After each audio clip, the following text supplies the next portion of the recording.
now that we have our lick, the way that we're going to come up with a good fingering is first, we have to take out all open strings.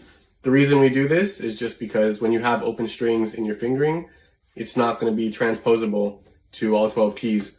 And so that way you don't have to learn different fingerings for different keys. You just have one that works with all of them. That'll be perfect. So the one I'm choosing to do with this, it's going to start D on the G string, 4th position, 1st finger. And I'll do little pauses every time I do a little shift so you can see where it is. It's going to go like this.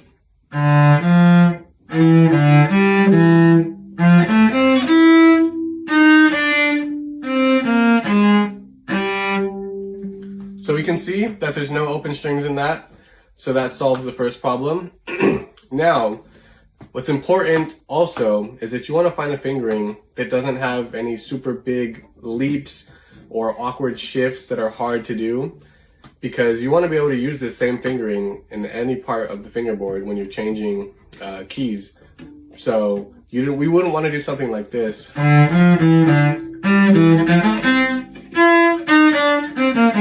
That's just so many leaps and shifts that are unnecessary. So in the fingering that I chose, you can see that there's really only a few shifts and they're all only a half step. And I have some extension in there as well when it calls for it, but none of these shifts were ever bigger than a half step.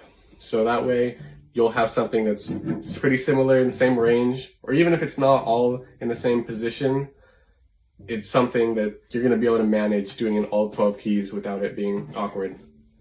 And so now that we have a good fingering figured out, what I like to do to help me transpose it into other keys, make it a little bit easier, is think about which degrees of the chords that these licks are starting on. So for this one, it's pretty easy because it starts on the tonic of D. Well, the 2-5-1 is actually in C major because it's D minor 7, G7, and then C major 7. So the first chord is a D minor 7 and it starts on D. So you can either think that it starts on the 2 of C major, or it starts on the first chord tonic, which is D. And so the way you can transpose that to other scales or other 2-5-1s is that, say we have a 2-5-1 in B flat major, which would be C minor 7, F7, and then B flat major 7. So now we have to think, okay, so either I can think of the 2 of B flat major, which is what the 2-5-1 is in, or I can think what is the first chord and what is the tonic of that chord, which would be C. So if I wanted to transpose it into a 2-5-1 in B flat major, it would be like this. And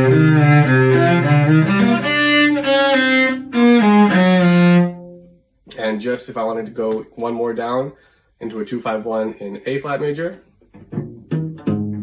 it's to be like this.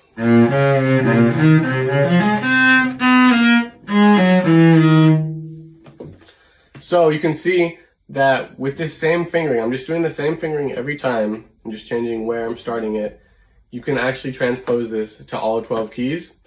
And that way, you don't have to be thinking of a different fingering every time. When you see a 2-5-1 and it changes, you can just remember, this is the fingering. All I gotta do is find out where to start it.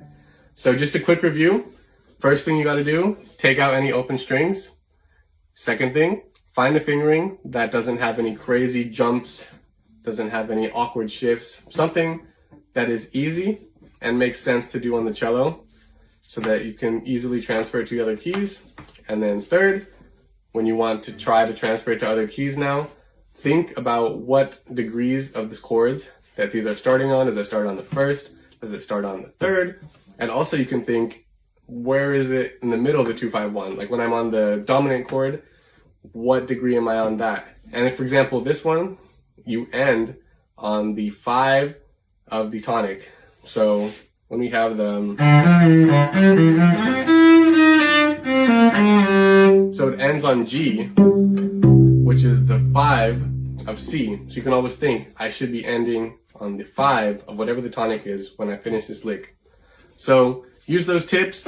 If you have any suggestions of other ways that you can do this, please let me know. Hopefully this was helpful. Thank you.